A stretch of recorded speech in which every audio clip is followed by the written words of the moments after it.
So hello everyone, welcome to Psychophilic classes. Myself Sarnik Chakravarti and today we are continuing the second part of the first chapter of class 12 psychology, that is the variation in psychological attributes. So we are mainly focusing on boards as well as for CUET 2024. So as promised yesterday I gave you all the important questions for CUET from the part that I have taught yesterday.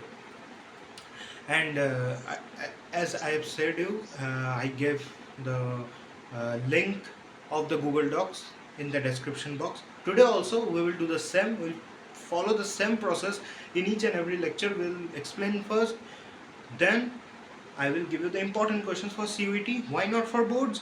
Because for boards, while explaining, I will say you what all to learn, what all to study. Study that each and everything that I am saying. If you can study that, then you will easily get good marks in your board exam. So without any delay, let us start again with our NCERT book. Okay, NCERT book, and we are continuing intelligence. Intelligence में हम क्या पढ़ रहे थे कल? Intelligence क्या होता है वो पढ़ा हम लोगों ने.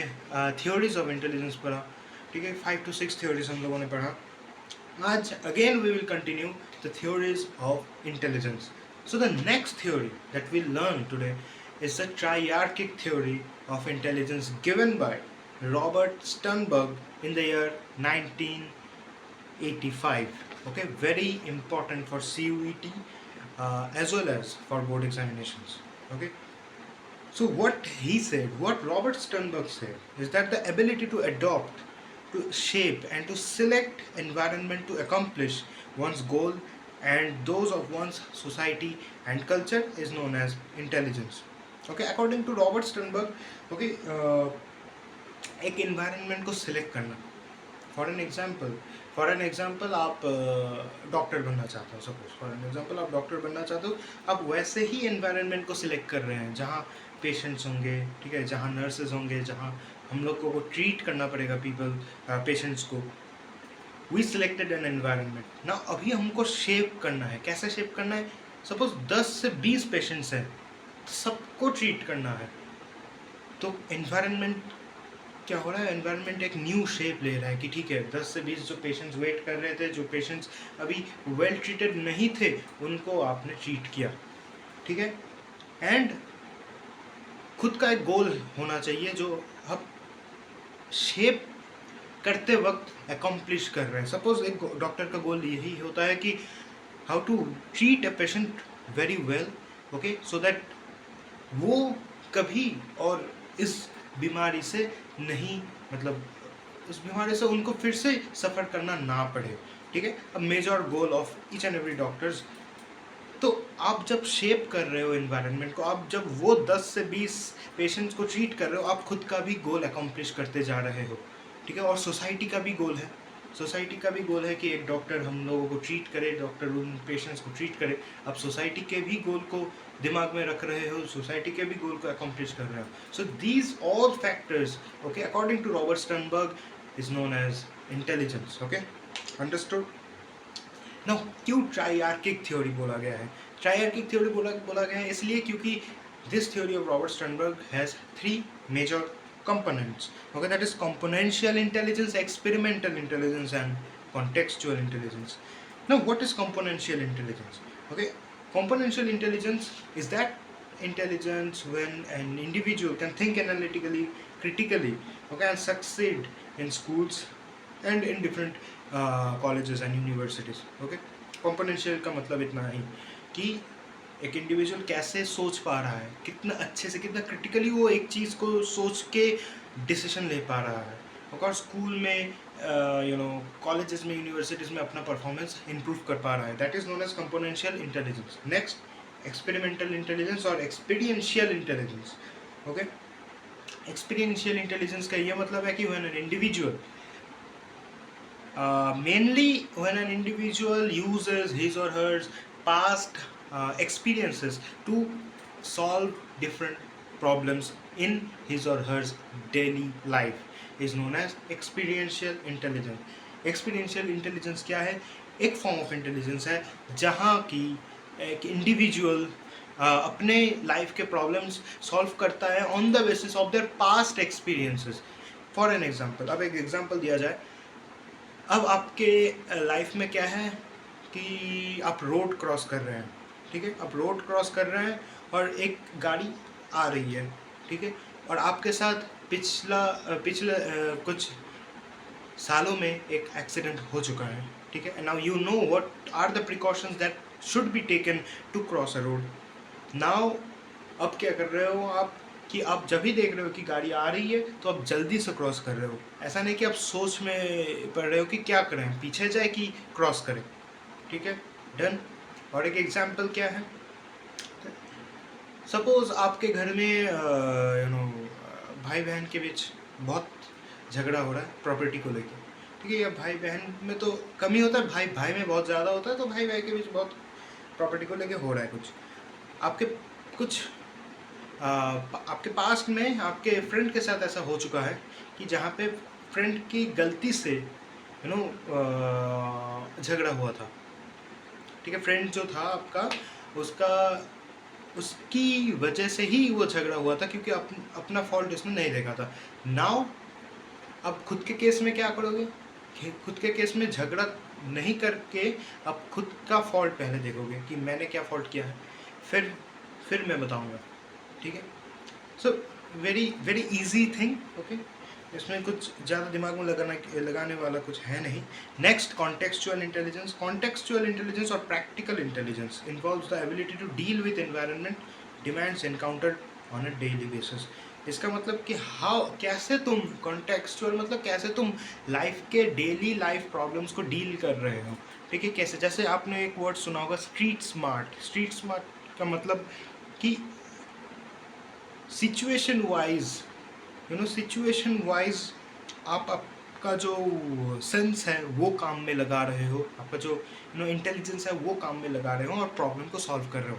This is nothing but our contextual intelligence. So ये था तीनों components of intelligence as per Robert Sternberg in his theory, the triarchic theory of intelligence. Very very important for boards as well as for CVT. CVT में क्या आएगा बस कि ये triarchic theory of intelligence किसने दिया था, कौन से ईयर में दिया था, और the names of the 3 components, ठीक है. Next, Sternberg's triarchic theory of intelligence represents the information processing approach to understand intelligence. Information processing का क्या मतलब है कि कैसे आप एक डिफरेंट इंफॉर्मेशन को प्रोसेस करते हैं. जैसे मैंने कल पिछले लेक्चर में भी बोला था कि आपके सामने क्राइम हो रहा है तो वो इन्फॉर्मेशन जो आप अंदर ले रहे हो, जो वो सेंसेशन है, वो आप कैसे प्रोसेस कर रहे हो कि वो इन्फॉर्मेशन गलत है या सही है. Is it a pleasing information और is it a disturbing information. So this is known as information processing. अब और एक मॉडल की हम बात करेंगे वेरी इंपॉर्टेंट. ये मेरे टाइम में CVT में आया था. That is the PASS, pass model of intelligence, ठीक है. पास का फुल फॉर्म क्या है? Planning, attention arousal and simultaneous successive model of intelligence given by J.P. Das, Jack Naglieri and Kirby in the year 1994. ठीक है, वेरी इंपॉर्टेंट. मेरे time में क्या आया था क्वेश्चन कि ये जो पास मॉडल है ये इन फॉलोइंग ऑप्शंस में से किसने दिया था, ठीक है. सो अगर हम बोर्ड के पॉइंट ऑफ व्यू से देखें तो थोड़ा सा इम्पोर्टेंट होगा क्योंकि ये लॉन्ग क्वेश्चंस में आ सकता है, ठीक है. To explain the PASS model. So पहले हम लोगों ने क्या बोला? अराउजल और अटेंशन. अराउजल और attention is very important component to process an information, ठीक है. आप अगर अटेंटिव नहीं होगे तो एक इन्फॉर्मेशन को आप प्रोसेस नहीं कर पाओगे.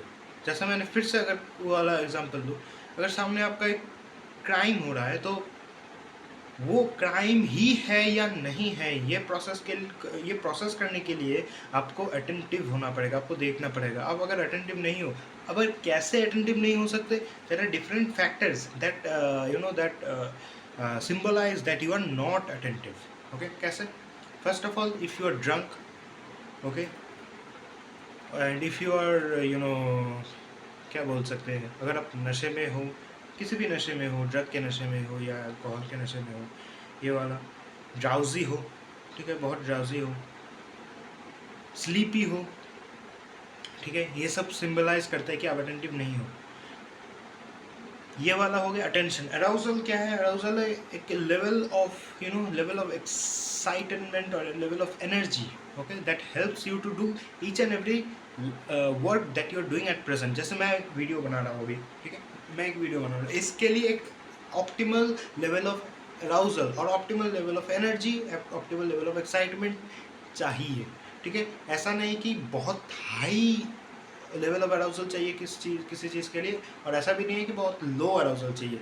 सोते वक्त बहुत लो अराउजल होता है, बहुत हाईली एनर्जेटिक काम करने के बाद बहुत हाई अराउजल होता है, लेकिन on an average majority we always strive for optimal level of arousal. एक एवरेज लेवल ऑफ अराउजल के लिए हम जीते हैं, और जो कि हमें डेली लाइफ वर्क करने के लिए मतलब सहायता करते हैं और हेल्प करते हैं, ठीक है। वो जो ऑप्टिमल लेवल ऑफ अराउजल है, that is very important for our daily life activities, okay. Next is simultaneous और successive processing. This means that how you can integrate different information in your daily life and how you can process it. जो मैंने बोला कि suppose for an example,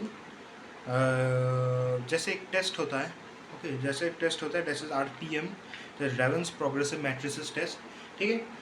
अगर उस test की बात हम ना ही करें, एक एग्जांपल देके मैं समझाता हूँ तुम लोगों को। ये जो चीज़ है IQ, MA, CA, ये वाला हम लोग पढ़ेंगे, ओके, अभी पढ़ेंगे कुछ देर के बाद। एक एग्जांपल देकर आप लोगों को समझाता हूँ कि साइमल्टेनियस सक्सेसिव ये चीज़ है क्या।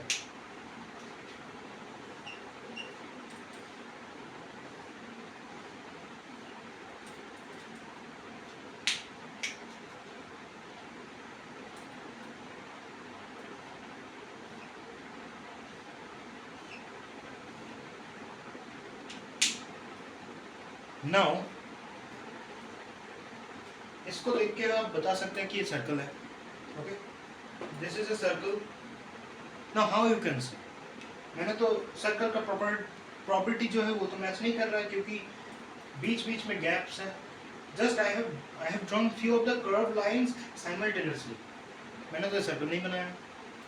इसको देख के पहले दिमाग में क्या आता है? ट्रायंगल है, लेकिन ट्रायंगल का प्रॉपर्टीज मैच नहीं कर रहा है, क्योंकि एंड्स तो खाली है, एंड्स तो मैंने बनाया नहीं। Just I drew some of the single straight lines in a triangular pattern, ठीक है।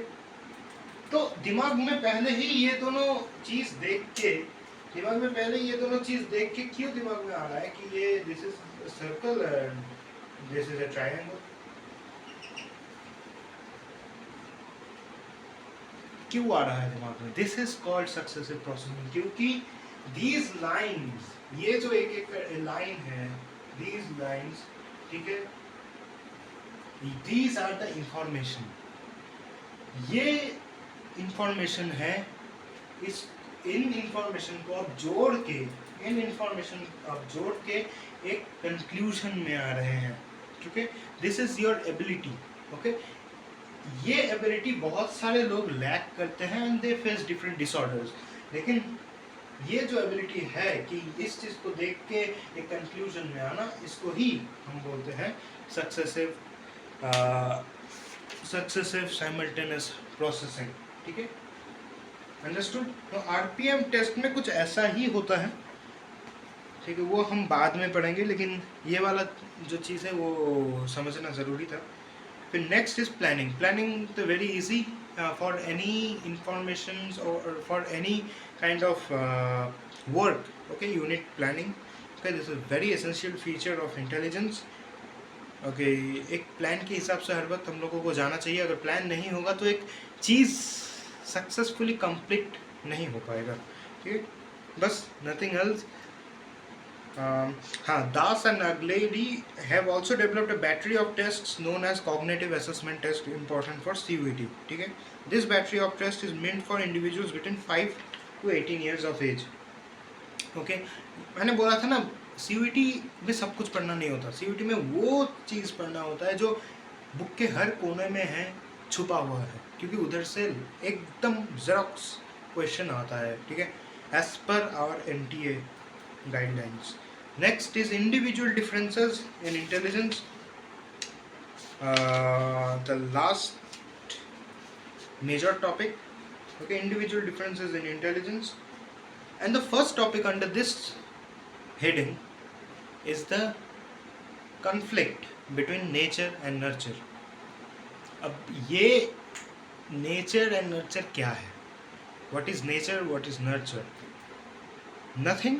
बट ये समझ लो कि तुम इंटेलिजेंट हो, इसमें किसका ज़्यादा हाथ है, तुम्हारे जीन्स का या तुम्हारे एनवायरनमेंट का. This is the conflict. क्योंकि अभी भी कोई सा भी साइंटिस्ट, कोई सा भी साइकोलॉजिस्ट एक कंक्लूजन में नहीं पहुंच पाए हैं, because there are concrete proofs from different situations. Okay, genes का भी रोल बहुत इंपॉर्टेंट है, एनवायरनमेंट का भी रोल बहुत इंपॉर्टेंट है, और ये चीज़ तुम्हारे लॉन्ग क्वेश्चंस में आ सकता है. Okay, very important, very very important topic. And individual differences in intelligence, this heading is one of the most important topic for CUET. इसमें से एक से दो क्वेश्चन आएगा ही आएगा. ओके, बिकॉज मेरे टाइम में एक क्वेश्चन आया था जो अभी मैं पढ़ाने वाला हूँ, वो कॉन्सेप्ट, उधर से एक क्वेश्चन आया था. ठीक है, सो नाउ मैंने जो बोला कि नेचर और नर्चर, पहले दोनों का ही एक एग्जांपल देते हैं. ठीक है, the intelligence of identical twins reared together correlated almost 0.90. इसका मतलब आइडेंटिकल ट्विन्स जो होते हैं, ठीक है, उनका इंटेलिजेंस मापा गया जो एक साथ रह चुके हैं फ्रॉम बर्थ. ठीक है, एक साथ बड़े हुए हैं, एक साथ स्कूल में जाते थे, and they did everything together. Okay, क्या देखा गया? 0.90. मतलब their intelligence level was very very similar, right. The intelligence of identical twins reared in different environments correlate 0.72.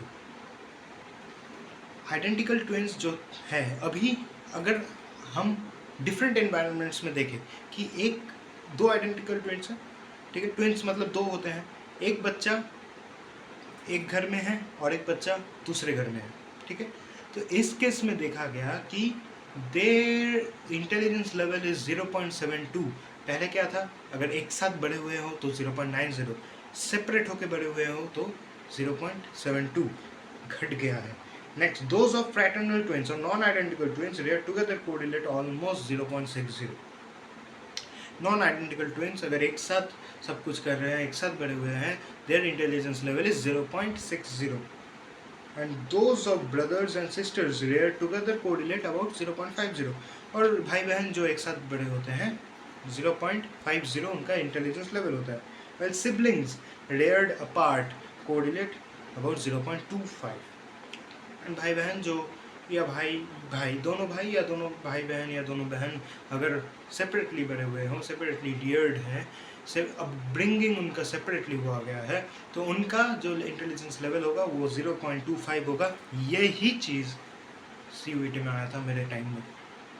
कुछ नहीं, सिर्फ ये दिया गया था कि arrange the following, like ascending और descending. Identical twins reared together, identical twins reared separately, non-identical twins reared together, and the siblings reared together. इनका इंटेलिजेंस लेवल को डिसेंडिंग और असेंडिंग लेवल में आप अरेंज कीजिए. Very good question, very very good question. ठीक है, next, I think this was my first और second question. Next is the assessment of intelligence. Okay, अब जो मैं बताने वाला हूँ वो है everything related to IQ, MA, CA. पहले मैं बोल देता हूँ what is MA. MA is mental age. Mental age क्या है? Which is measure of persons intellectual development. ठीक है, एक आदमी कैसे इंटेलेक्चुअली डेवलप्ड है, सिर्फ एक आदमी नहीं, एक बच्चा भी हो सकता है, कैसे इंटेलेक्चुअली डेवलप्ड है, that is known as mental age. ठीक है, अब सी ए मतलब क्रोनोलॉजिकल एज, क्रोनोलॉजिकल एज का मतलब है बायोलॉजिकल एज। ठीक है, और एक डल इंडिविजुअल के लिए, डल चाइल्ड, डल इंडिविजुअल के लिए मेंटल एज क्रोनोलॉजिकल एज से कम होगा। एक इंटेलिजेंट इंडिविजुअल के लिए मेंटल एज क्रोनोलॉजिकल एज से ज़्यादा होगा। मार्क दीज वर्ड्स जो मैं बोल रहा हूँ। ठीक है, now in 1912 William stern coined the term or devised the concept of intelligence quotient or IQ। अब हम पढ़ेंगे IQ का फॉर्मूला क्या होता है, कैसे IQ निकाला जाता है with the help of mental age and chronological age।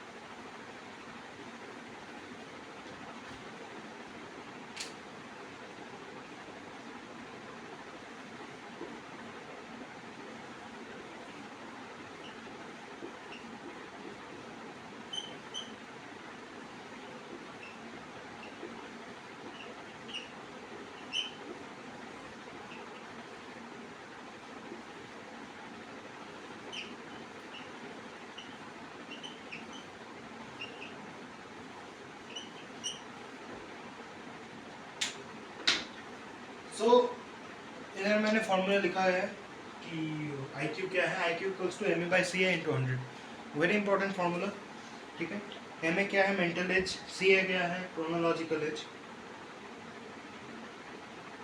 अब ऐसा भी क्वेश्चन कभी कभी बोर्ड में आ सकता है कि इधर हम लोगों ने, ठीक है दिख रहा होगा, इधर हम लोगों ने ये 100 यूज क्यों किया, what is the need of this 100। Okay, सब कुछ NCERT में लिखा गया है।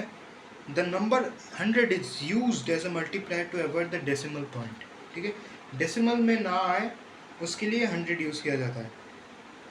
ठीक है, फॉर एन एग्जाम्पल, एक एग्जाम्पल लिया जाए, जो बुक में है उसका ही एग्जाम्पल ले रहे हैं हम लोग। जैसे मैंने बोला था NCERT से एक भी चीज़ मिस नहीं होनी चाहिए, नॉट इवन द एग्जाम्पल्स।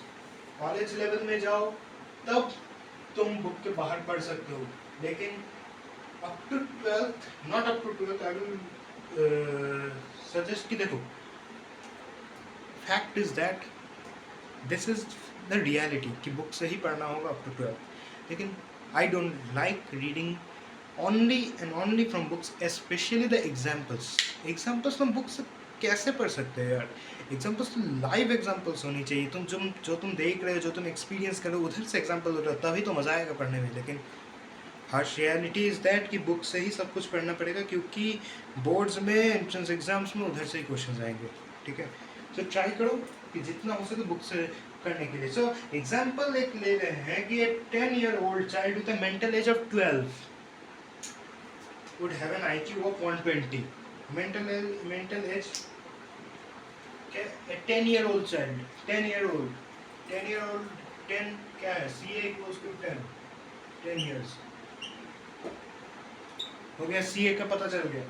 अब क्या बोला उन्होंने, mental as of 12, MA mental as 12। अब IQ फाइंड करो। IQ वेरी इजी, फॉर्मूला में डालो, IQ क्या है, MA/CA इंटू 100। क्या है, MA कितना है, 12/10 इंटू 100 गया, IQ इज 120। दिख रहा होगा सबको ही कि कैसे किया जा रहा है। ओके, बोर्ड्स के लिए न्यूमेरिकल्स इम्पोर्टेंट है बोल सकते हो। ठीक है, एक ओनली इट विल कम 1 से 2 मार्क का आ सकता है। ठीक है, CUET में आ सकता है, क्योंकि ये लॉन्ग क्वेश्चंस में नहीं आ सकता है, इसलिए ही CUET में आए शॉर्ट क्वेश्चंस। ओके, वंस 1 से 2 मार्क का ही क्वेश्चन मैंने बोला बोर्ड में आ सकता है, सो CUET के लिए भी इम्पोर्टेंट है। ओके, सो नेक्स्ट चीज़ हम लोग जो पढ़ेंगे वो है कि एक कर्व दिया गया है बुक में, पेज नंबर 11 में मैं दिखा देता हूँ।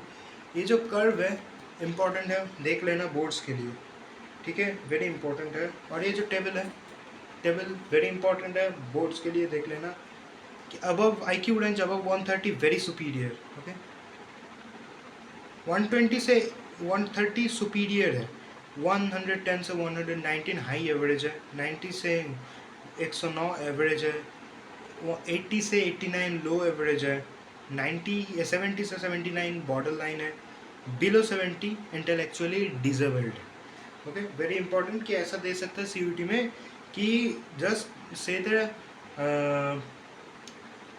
IQ range of a below average और लो एवरेज इंडिविजुअल, तब क्या लिखना है 80 से 89, done.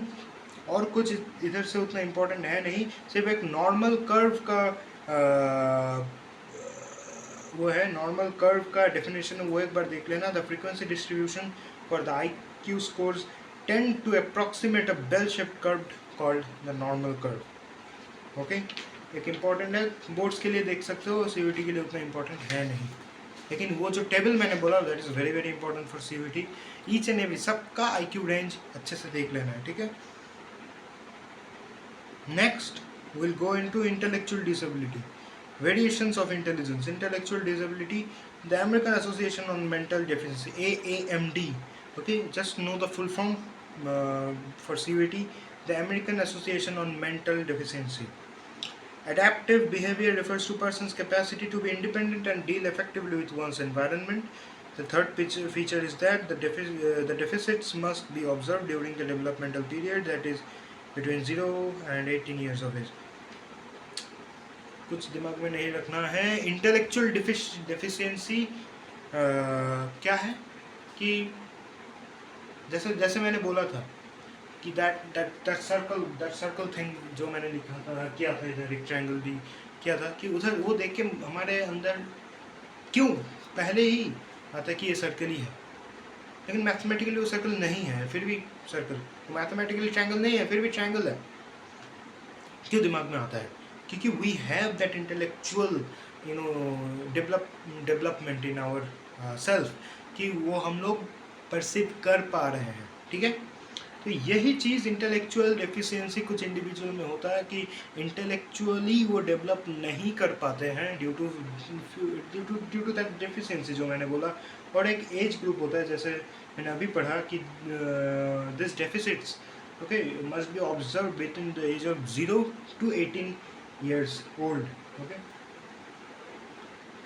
persons having IQs below 70 are judged to have a sub-average intelligence. The second relates to deficits in adaptive behavior. Adaptive behavior क्या है कि environment के साथ डील नहीं कर पाते लोग। कैसे डील नहीं कर पाते?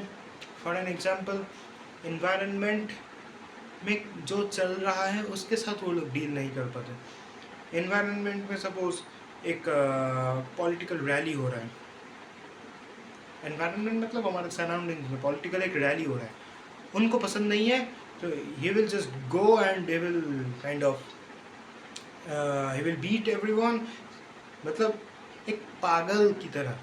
पागल वर्ड कभी यूज़ नहीं करना, फिर भी मैं बोला आप लोगों को समझाने के लिए, एक पागल की तरह वो हो जाते हैं और सबको डांटते हैं, सबको मारते हैं, पीटते हैं, okay, because they can not adapt themselves with the environment. Okay, एक शादी हो रहा है, बहुत ये बाजा बज रहा है आपके नेबरहुड में, ठीक है, पास वाले घर में ये गाना बजाना चल रहा है, उनको पसंद नहीं है, वो जाके डायरेक्ट उनको बोलेंगे, उनको डांटेंगे, मारेंगे, पीटेंगे, काइंड ऑफ एक पागल की तरह। पागल वर्ड यूज़ मत करना, मैं फिर बोल देगा, ठीक है।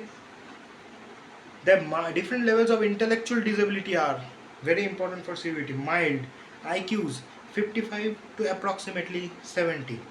Moderate IQs 35 to 40 to approximately 50 to 55.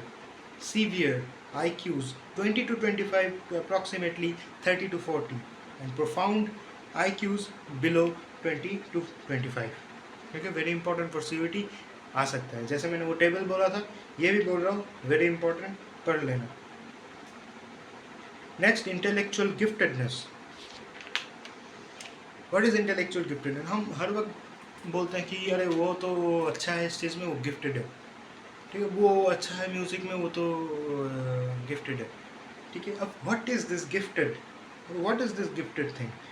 Lewis Termine followed the lives of about 1,500 children with IQs above 130 and above IQs of 130 and above, were to examine how intelligence was related to occupational success and life adjustment. तो Louis टर्मैन ने क्या किया था, 1500 से भी ज़्यादा बच्चे को जिनका IQ लेवल है 130 प्लस, ओके 130 प्लस, उनको ऑब्जर्व किया था एक ही चीज़ समझने के लिए कि क्या इंटेलिजेंस अपने ऑक्यूपेशनल सक्सेस और लाइफ एडजस्टमेंट से रिलेटेड है या नहीं, okay. So although the terms talent and giftedness are often used interchangeably, giftedness is exceptional general ability shown in superior performance in a wide variety of areas. तो giftedness क्या है? Gift हम कब बोल सकते हैं? जब उनका जो इंटेलिजेंस लेवल है वो एक वाइड वैरायटी ऑफ फील्ड में हम देख पाएंगे। जैसे वो सिर्फ म्यूज़िक में ही नहीं अच्छा होगा, वो पढ़ाई में भी अच्छा होगा, खेल कूद में भी अच्छा होगा, तब गिफ्टेड बोल सकते हैं।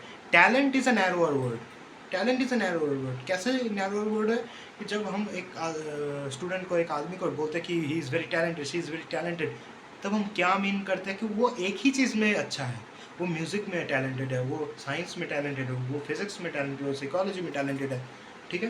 That is why talent is a narrower word. Last word is the prodigy. CUET में मेरे टाइम में आया था, क्या आया था? The highly talented are sometimes called, 4 options given, prodigies, okay, the highly talented are sometimes called prodigies, ठीक है। अब एक टीचर के लिए, school teacher, college teacher, university teacher के लिए गिफ्टेडनेस क्या है? Giftedness combines of 3 components according to the teachers: high ability, high creativity and high commitment. High ability, capability होना उनके अंदर, एक स्टूडेंट के अंदर डिफरेंट चीज़ करने के लिए, that is known as high ability. हर वक्त एक एबिलिटी होना कि ठीक है हम ये कर पाएंगे, वो कर पाएंगे, ठीक है। Next is high creativity, creativity होना, कुछ नया करने का हर वक्त सोचना, ठीक है, कुछ नया करना, this is high creativity. And high commitment, कि अपने फील्ड में एकदम जुड़े रहना, कमिटेड रहना कि हम यही फील्ड से ऊपर जाएंगे, हम यही फील्ड से हमारा नाम रोशन करेंगे, ऐसा कुछ, ठीक है। Then some characteristics of gifted children, okay, there are 3 4 5 6 7, there are 7 characteristics, okay, given in your book, very important for your boards. Okay, first is advanced logical thinking, questioning and problem solving behavior, high speed in processing information, superior generalization and discrimination ability, advanced level of original and creative thinking, high level of intrinsic motivation and self-esteem, independent and non-conformist thinking, preference for solitary academic activities for long periods, ठीक है। ये कुछ characteristics है gifted person के लिए, ये important है for your boards, not for your CUET, ठीक है। Next topic is types of intelligence tests, individual और group test. First test is individual और ग्रुप टेस्ट। ग्रुप टेस्ट मतलब 3-4 लोगों को बैठा के हम सबसे साइमल्टेनियसली क्वेश्चन कर रहे हैं, and as usual gradually simultaneously सबका ही कंक्लूजन एक निकाल रहे हैं कि उनका एक इंटेलिजेंस है, उनका ऐसा लेवल ऑफ इंटेलिजेंस है, ऐसा, ठीक है। इंडिविजुअल की 1 to 1 एक आदमी को हम क्वेश्चन कर रहे हैं, एक आदमी पे फोकस कर रहे हैं, एक आदमी का इंटेलिजेंस लेवल हम लोग निकाल पा रहे हैं, ठीक है। सो डिफरेंस क्या है? ग्रुप टेस्ट में ज़्यादा ऑब्जर्वेशन हम लोग का वाइड हो जाता है, सबके ऊपर ऑब्जर्वेशन हमको देना पड़ता है, ऑब्जर्व करना होता है सबको, इसलिए अच्छे से हम लोग उनका बॉडी लैंग्वेज जो है, उनका जो टोन है, उनका जो बैठने का तरीका है, again the postures, the gestures, वो हम लोग समझ कभी कभी नहीं पाते। इंडिविजुअल टेस्ट में एक आदमी को अगर हम बैठाते हैं, देन एक आदमी के ऊपर पूरा का पूरा फोकस रहता है, उनका जो बॉडी पोस्चर है, बॉडी लैंग्वेज है, जेस्चर है, वॉइस टोन है, सब कुछ हम सुन पाते हैं, हम देख पाते हैं, हम समझ पाते हैं। वो भी इंटेलिजेंस को बहुत तरीके से इफेक्ट करता है, ठीक है। नेक्स्ट, नॉन वर्बल, वर्बल और परफॉर्मेंस टेस्ट, कि ऐसा टेस्ट कि जहाँ पे हम लोगों को कुछ परफॉर्म करना है। It can be non verbal, जैसे मैंने बोला, जैसे मैंने दिखाया था वो circle and triangle, that is non verbal.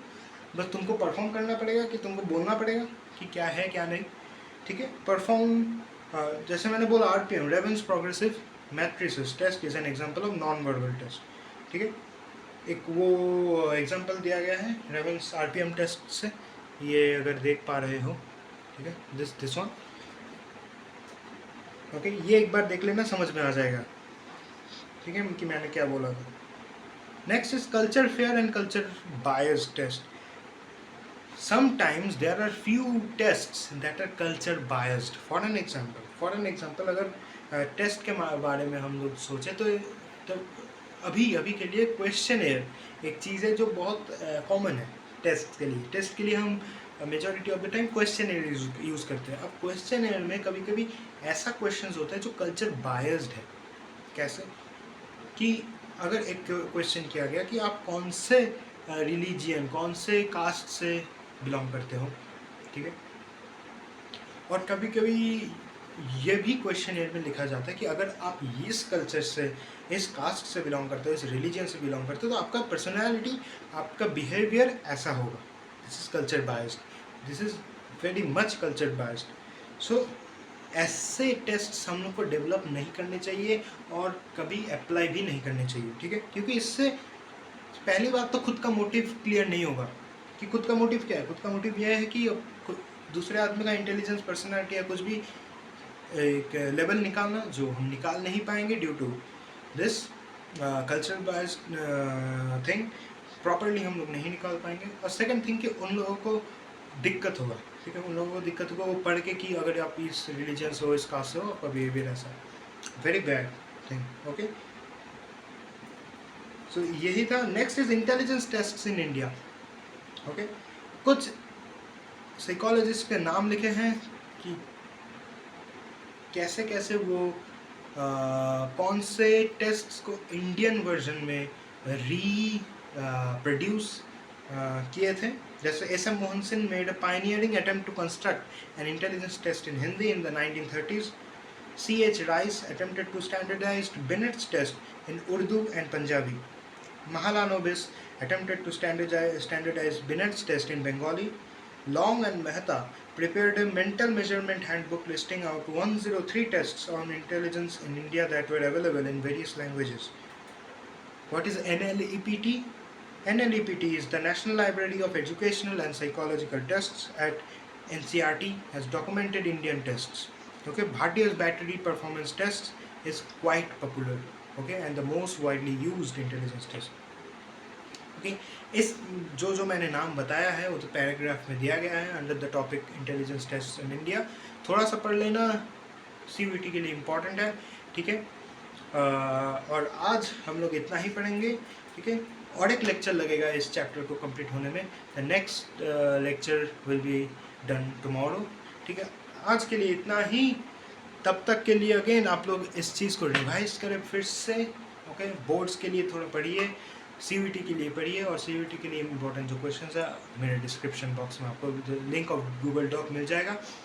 अगर आपके पास गूगल डॉक ऑलरेडी अपलोडेड है, you have to send me access request, मैं तभी आपको एक्सेस दे दूंगा गूगल डॉक का, आप एक्सेस कर पाएंगे। अगर आपके पास गूगल डॉक नहीं है, you have to sign in via Google, आपका sign in via your email account and simultaneously you can access the important questions. ये आप DPP की तरह भी यूज़ कर सकते हैं कि डेली प्रैक्टिस प्रॉब्लम्स है, आपने चैप्टर पढ़ा, then you can test yourself by that questions. हाँ, उसमें आपको आंसर्स नहीं मिलेंगे क्योंकि सब का आंसर एकदम बुक में ही दिया गया है अगर आप अच्छे से पढ़ें तो। मैंने ऐसा क्यों नहीं दिया गया, अगर आपको क्वेश्चन नहीं आते तो आप देखेंगे बुक में, पढ़ेंगे और खुद आंसर निकालेंगे, उससे आपका फिर से और एक बार रिवाइज हो जाएगा। सो तब तक के लिए thank you very much for watching my video. Stay happy, stay safe, keep exploring yourself, keep revising and thank you very much again for watching my video. Stay tuned, कल भी वीडियो आने वाला है, the third part of this chapter, and gradually we will completing with our first chapter and then we'll move on to the second chapter of class 12 psychology. Okay, bye.